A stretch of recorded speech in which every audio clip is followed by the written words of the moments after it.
Vamos a desgranar hoy una idea muy potente, la de la justicia penal universal. Queremos entender cómo funciona, y para ello vamos a seguir la pista de una lección del profesor Ángel Cerpa Ponte. Así que, empezamos. A ver, la pregunta que tenemos aquí es, en realidad, el punto de partida de todo. Pensemos un momento.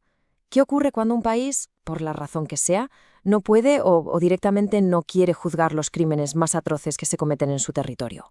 Es que esta idea choca de frente con la soberanía nacional y nos obliga a plantearnos si es necesaria una justicia que vaya más allá de las fronteras. Y aquí es donde entra en escena la Corte Penal Internacional, la CPI. Es importante entender que no se ocupa de un delito cualquiera, no. Hablamos de crímenes de una gravedad tal que se considera que afectan a toda la humanidad. Bien, pero para que un tribunal internacional tenga poder, sus normas tienen que formar parte de la legislación de cada país. ¿Cómo pasa eso? Pues vamos a verlo con el concepto de la pirámide jurídica y usando el caso de Venezuela para entenderlo mejor.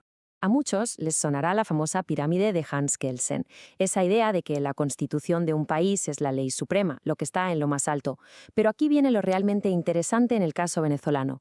Su constitución, en el artículo 23, hace algo muy específico. Sitúa los tratados internacionales exactamente al mismo nivel. Ojo, no por encima, justo al lado. Y esta analogía del profesor Cerpa lo ilustra de una forma brillante. Es que es perfecta.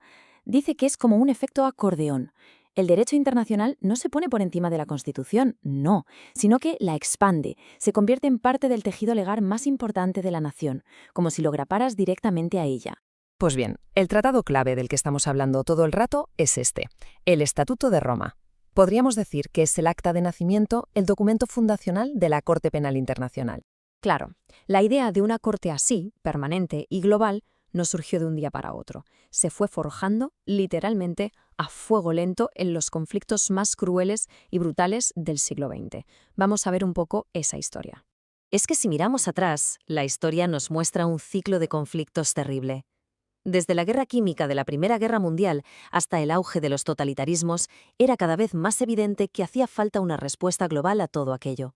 Después del shock que supuso la Segunda Guerra Mundial, se crearon tribunales temporales, como los de Nuremberg y Tokio. Pero hicieron falta décadas de trabajo y de voluntad política, con figuras como Kofi Annan al frente, para que por fin se estableciera una corte permanente. Una corte que no solo juzgara, sino que intentara prevenir estas atrocidades en el futuro. Aquí está una de las claves para entenderlo todo, la diferencia de escala. La Corte Penal Internacional no se ocupa de un homicidio, por terrible que sea. Se ocupa de atrocidades masivas, de genocidio, de crímenes de guerra. En estos casos, se entiende que la víctima no es solo una persona o un grupo de personas. La víctima es la humanidad entera. Volvamos entonces al caso concreto que nos sirve de guía: Venezuela y el Estatuto de Roma. Vamos a repasar los momentos precisos en los que el país se sumó a este proyecto de justicia internacional. Y aquí hay un dato importante. De todos los países que se juntaron para crear la Corte Penal Internacional, Venezuela fue uno de los 66 originales. Es decir, estuvo ahí desde el principio, fue uno de los países fundadores, a través del Estatuto de Roma. Y este proceso de adopción es muy curioso porque ocurrió justo en medio de un cambio político tremendo en Venezuela. Fijaos en las fechas. Primero lo aprueba el Congreso de la República, digamos el sistema antiguo, casi como su último acto. Y un año más tarde, ya con una nueva constitución en vigor, lo promulga y lo convierte en ley el presidente de la nueva etapa. Es como un puente jurídico entre dos Venezuelas. Y todo esto nos deja con una reflexión final que da que pensar.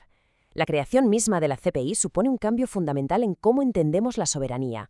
Nos sugiere que existe una responsabilidad universal, una responsabilidad de todos, de proteger la dignidad humana, y que a veces esa responsabilidad tiene que trascender las fronteras nacionales.